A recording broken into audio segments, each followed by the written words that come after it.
They had no past, no records, no home that anyone could find on a map. These aren't sci-fi plots or late-night internet myths. They're historical accounts, documented, recorded, and still unsolved. Today, we're uncovering 5 of the most mysterious arrivals in history.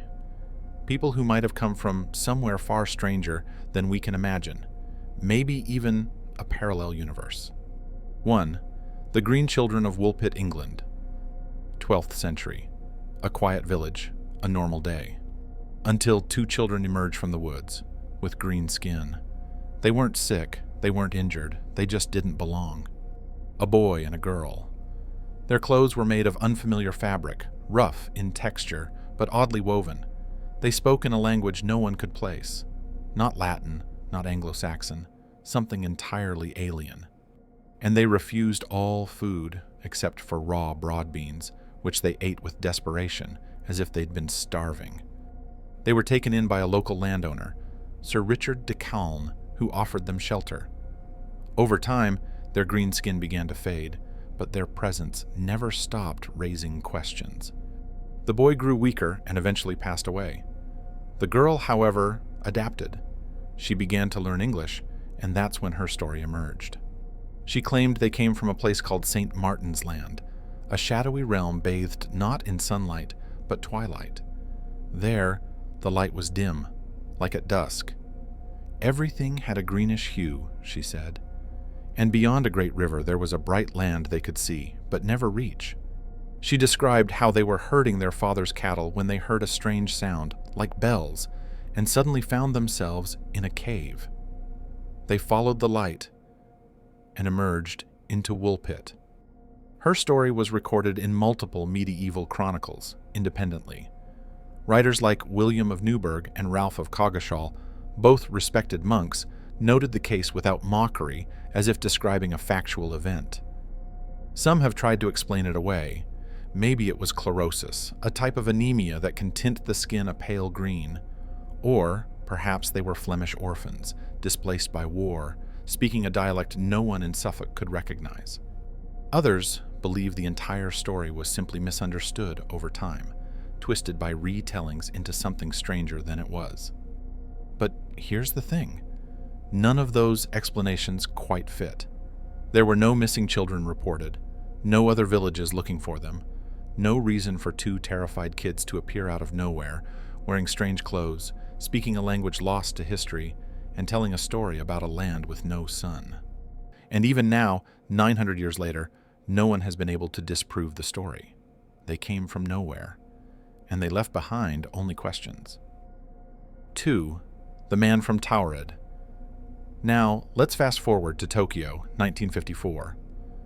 A man steps up to airport customs, calm and confident. He's dressed in a smart suit, speaks fluent Japanese and several European languages.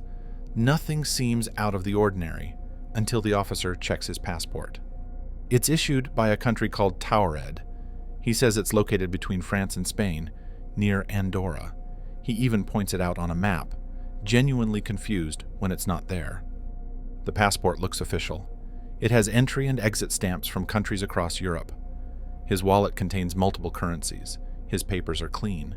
His story never wavers. But Taured? It doesn't exist. Not in this world. Authorities are baffled. They place him in a hotel under strict surveillance. 2 guards are stationed outside his door. The windows are sealed. The door locks from the outside. He has no way out. And yet, by morning, he's gone. The room is empty. The bed untouched. His briefcase, passport, everything he carried, vanished. There was no sign of escape. No clues, no trail. Just a man who arrived from nowhere and returned to where, exactly? Some say he was a time traveler. Others believe he came from a parallel version of Earth, one where Taured is real. And maybe, just maybe, he slipped back before we could ask the right questions. 3. Utsurobune, the Hollow Ship. Let's go back again, this time to Japan, 1803. Fishermen along the eastern coast spot something unusual in the water. A vessel, drifting aimlessly, unlike any boat they've seen before. It's round, dome-shaped, almost like a floating saucer. They pull it ashore. It's about 12 feet wide, 6 feet high.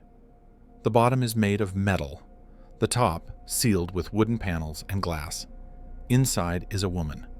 She has pale skin, long red hair, and unfamiliar clothing. She holds a box tightly in her arms and refuses to let go. She speaks, but the words mean nothing to anyone. Her language is unknown. The interior of the ship is just as strange. Carved symbols line the walls. No one can read them. There are windows, iron plates, and materials the villagers can't name. No one knows who she is. No one knows where she came from. Some think she's a lost princess, others a spirit, or a warning. But with no answers, the villagers do the only thing they can. They set her adrift, back into the sea. She's never seen again. The story is written down, not once, but several times. In official records, in regional texts, always the same. The ship, the woman, the symbols. Some say it was Japan's first UFO encounter. Others call it a folktale, nothing more. But what if she wasn't from across the sea? What if she was from another world entirely? 4.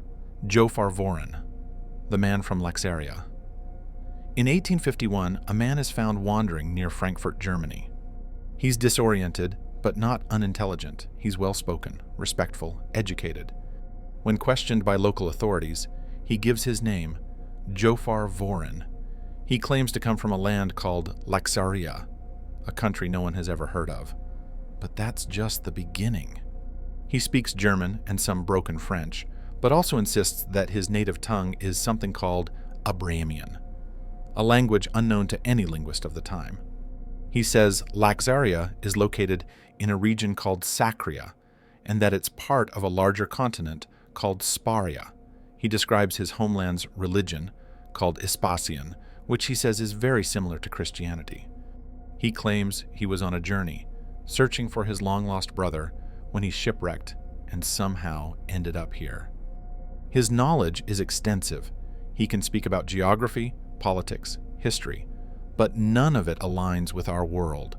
None of the continents he describes exist. None of the historical events he references ever happened, and yet he speaks as if they do.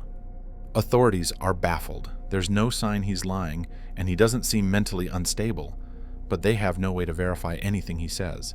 Eventually, he disappears from records. No one knows what became of him. Was he delusional? A fraud? Or was he truly from another world with its own languages, nations, and past? 5. Jerome, the silent mystery of Nova Scotia. And finally, there's Jerome, found one cold morning in 1863, lying on the beach at Sandy Cove, Nova Scotia. He was alive, but barely. Both his legs had been cleanly amputated above the knees. The wounds were fresh, but carefully treated, sealed with what seemed like surgical precision. No blood on the sand, no sign of a boat, no belongings. Just him. He didn't speak, not a single word, not then, not ever. The locals were stunned. They took him in, fed him, tried to ask questions, but he gave them nothing. No name, no language, no expression. He flinched at certain sounds, reacted to some languages more than others, but he never spoke, and he never explained. They called him Jerome. No one knew why. It was a name that simply stuck. For years, families in the area cared for him. He became something of a ghost in their lives, present, but unknowable. Some claimed he understood French. Others believed he may have been Italian or even Arabic. Many thought he had once been someone important, a nobleman, a criminal, a spy. But no one ever found out. He lived in silence for over 50 years, passing from home to home. He died in 1912, having never spoken a word. To this day, his identity remains a complete mystery. No missing persons report ever matched. No shipwreck survivor was ever linked to him. No explanation was ever confirmed. He arrived from nowhere and left just as quietly. Centuries apart on different continents, they appeared, each one speaking strange words, carrying unknown symbols, or saying nothing at all. Some vanished without a trace. Others lived quietly among us, never truly belonging. We search for logic, for borders, for records and reason, but sometimes the world hands us stories that don't fit, stories that whisper of other timelines, other places, other versions of reality. Maybe they were lost, maybe they were sent, or maybe, just maybe, they were never meant to be found.